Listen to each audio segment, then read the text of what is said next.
Bien bonjour, bienvenue à la capsule Jésus et la porte.com. Mon nom est Daniel Rivet, accompagné de mon compagnon de travail, mon fils Sébastien. Bonjour Sébastien. Bonjour, bonjour. Tout va bien? Oui, très bien. Amen. Dans la vie chrétienne, c'est vrai qu'il y a des up and down. Ah oui, ça c'est clair. Des fois ça va bien, des fois ça va moins bien. Mais gloire à Dieu, Dieu est là, n'est-ce pas? Tout s'arrange, oui. Tout s'arrange avec le Seigneur. Oui. Amen. Quel beau témoignage. Écoute Sébastien, j'aimerais aujourd'hui témoigner de quelque chose que le Seigneur m'a donné dans ma vie. Ça fait quand même un bon petit bout que c'est arrivé. C'est cute, ça vaut la peine de l'entendre. Oui. Mais j'aimerais avant qu'on puisse lire Matthieu, chapitre 15, 29 à 31. Parfait. Alors, Jésus quitta ces lieux et vint près de la mer de Galilée. Étant monté sur la montagne, il s'y assit. Alors s'approcha de lui une grande foule, ayant avec elle des boiteux, des aveugles, des muets, des estropiés et beaucoup d'autres malades. On les mit à ses pieds et il les guérit. En sorte que la foule était dans l'admiration de voir que les muets parlaient, que les estropiés étaient guéris, que les boiteux marchaient, que les aveugles voyaient, et elle glorifiait le Dieu d'Israël. Amen, hallelujah. C'est extraordinaire de savoir que dans ce temps-là, on parle de 2000 quelques années, que Jésus vient sur la terre, il s'en va sur la montagne, il s'assoit, les gens s'approchent de lui, et quel que soit le cas, il est guéri. Est-ce que d'après toi, Sébastien, aujourd'hui, ça existe encore, ça, la possibilité de recevoir une guérison, un miracle de Dieu, ou, comme la plupart des gens pensent aujourd'hui, certaines religions même, certaines églises, c'est terminé. Ouais. Ou même s'ils y croient, c'est comme s'il n'y a plus rien qui arrive. Est-ce que d'après toi, ça, c'est comme mort? Jésus est mort, il est ressuscité, il est parti, il ne nous parle plus, c'est fini. Est-ce que d'après toi, c'est ça la bonne nouvelle? Non, moi je pense qu'il est toujours là. Dieu nous parle encore de façon peut-être différente qu'avant, mais c'est clair qu'il est toujours là. Alors, ça veut dire qu'aujourd'hui, il doit sûrement avoir beaucoup de gens sur la Terre. On est quand même pas loin de 6 à 8 milliards de personnes. Et on a probablement la conviction qu'encore aujourd'hui, le Saint-Esprit de Dieu se manifeste dans nos vies. Ouais. Alors, c'est pour ça que j'aimerais peut-être apporter un témoignage, mon témoignage. C'est pas... Je ne sais pas si on doit placer ça dans un miracle. Je ne sais pas si on doit placer ça dans une guérison. Mais ce que je vais dire, c'est un petit peu particulier. Ouais. Puis je sais, Sébastien, tu as été témoin de ce changement-là dans ma vie. Ouais. Parce que tu l'as vu visuellement dans mon visage. Et je vais témoigner à vous autres aujourd'hui, aux gens de la France, aux gens probablement de l'Allemagne, des États-Unis, du Canada, du Québec. C'est vraiment, ça vaut vraiment la peine que je l'apporte. Vous savez, le Seigneur Jésus, dans les Écritures, il a pris tellement de façons différentes de guérir quelqu'un. Il y a une femme, à un moment donné, elle s'est approchée de Jésus, et la femme a touché le rebord du vêtement du Seigneur, elle a été guérie. Et puis, ça n'a pas toujours été standard. C'est pas toujours en touchant son vêtement que les gens ont été guéris. Il y a une autre personne, ça a été de la boue et du crachat, puis dans les yeux, et l'aveugle a été guéri. Puis d'autres, Jésus a imposé des mains, chassé des démons.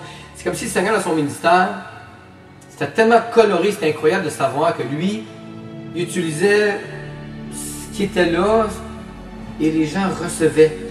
Les gens guérissaient dans une façon et une méthode qui n'était pas logique, qui n'était pas scientifique, qui n'était pas... Et moi, je me dis, ce que je vais compter, ça va à l'encontre de la logique, ça va à l'encontre d'une science. Mais je dois vraiment avouer que la science de Dieu, c'est renversant. Alors Sébastien, je vais le compter. On recule à peu près, là, je peux reculer d'à peu près là, au moins 15 à 20 ans à peu près.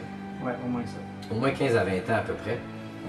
Et puis, je me souviens que j'avais dans mon visage une petite tache de vieillesse qui était toute petite, qui était vraiment toute petite. C'était vraiment sur le côté, juste ici, là, sur le côté droit de mon visage. Et puis avec les mois et les années, elle a vraiment grossi. Et je suis devenu, là, avec les années, une grosse tache de vieillesse dans le visage. C'était vraiment pas beau. Et puis à chaque fois que je me regardais dans le miroir, c'est drôle ce que je vais vous dire, on est chrétien et on se dit, bon, ben, il y a des choses pires qui peuvent arriver. Vous savez, on va demander au Seigneur de guérir de cancer, on va demander au Seigneur de guérir des choses extraordinaires. Et amen, et merci Seigneur pour les choses extraordinaires. Mais moi, c'est drôle, moi, c'est venu me chercher, ça. Parce qu'on a un Créateur dans l'infiniment grand et on a un Créateur dans l'infiniment petit. Alors moi, dans mon cœur, je me suis dit, si Dieu est capable de faire des choses immensément grandes, il peut faire aussi des choses infiniment petites, dans l'infiniment petit. Alors moi, peut-être que c'est pas un miracle apparent, de gros témoignages, mais je pense que ça vaut la peine de témoigner que Dieu est dans les petites choses. Et peut-être que toi aujourd'hui, il y a peut-être un petit détail dans ta vie que tu voulais avoir du Seigneur et que tu ne l'as peut-être pas à l'heure actuelle, mais que tu aimerais avoir. Alors écoute bien ce que je vais te dire. Et ce que je vais te dire, évidemment, ce n'est pas une prescription ultime. Ça a été de la façon que le Seigneur s'est pris envers moi pour me le donner. Alors, il est particulier pour chacun. Il s'agit de trouver dans nos cœurs la façon de lui parler, que lui va nous parler. Et ça fait en nous des miracles, ça fait en nous des guérisons, ça fait en nous des changements. Et ça, à chaque fois que j'ai reçu de lui, ça a vraiment changé en moi des petites choses et des grandes choses dans mon attitude. Parce que j'étais capable de le percevoir, non seulement dans les grandes, mais dans les petites. Et moi, ça me touche parce que je me dis, il est non seulement dans les grandes, mais il s'occupe dans les petites choses aussi. Alors j'avais cette tache-là dans mon visage, et avec le temps et avec les années, ça devenait un petit peu frustrant. Parce que esthétiquement, c'était pas beau. J'aimais pas ça, je me voyais pas déjà vieillir. Je pense que on sait qu'on vieillit, mais c'est comme si on a une appréhension de la vieillesse, des rides, de vieillir, de perdre notre jeunesse, et ainsi de suite. Alors à ce moment-là, pour moi, tout un défi. Je demande au Seigneur, je mets ça en prière. Seigneur, j'ai une tache dans le visage. J'aimerais, Seigneur, que tu puisses me guérir. Je veux vraiment, Seigneur, que tu puisses te glorifier là-dedans et l'enlever. Alors les mois se succèdent. Je redemande, je reformule au Seigneur ma demande. Pendant ce temps-là, le Seigneur m'a donné d'autres affaires, j'ai reçu d'autres affaires. Mais ça, pour moi, c'était particulier. Les mois s'ensuivent. Les années se poursuivent, je continue à insister auprès du Seigneur, je frappe à sa porte. Pendant ce temps-là, le Seigneur me bénit de d'autres manières. La tâche est toujours là. Est-ce qu'elle continue à grossir? Elle continue à grossir.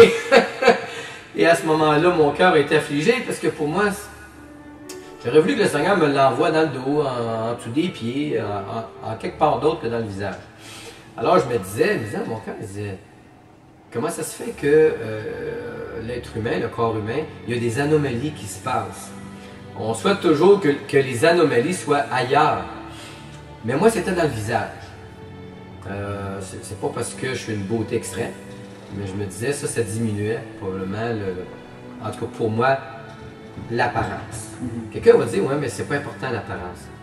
Ouais, c'est vrai. Mais j'avais vraiment, mon but c'était de dire, Seigneur, j'aime pas ça. Je suis pas bien, je suis pas confortable là-dedans. Je veux que tu te glorifies une pierre deux coups. Moi, c'était une pierre deux coups. Je sais que tu es capable de me l'enlever. Et les années se poursuivent. Et soudainement, une bonne journée, j'étais à la maison, j'étais dehors, j'étais assis à l'extérieur, en dessous du carport, ce qui abritait évidemment, ce qui cachait mon camion. J'étais assis et à ce moment-là, j'avais deux chiens, deux Golden Retrievers.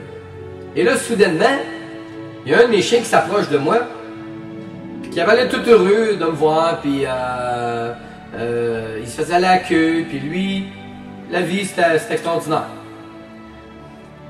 Et là, je regardais mon chien, et puis soudainement, dans ma pensée, dans mon intelligence et dans toute mon humanité, je regardais mon chien, et soudainement, il s'est passé quelque chose de bizarre dans mon cœur. J'ai dit, Seigneur, je dis, tu as pris le temps de faire mon chien, tu as pris le temps de placer toutes ces cellules dans son être, tu as pris du temps pour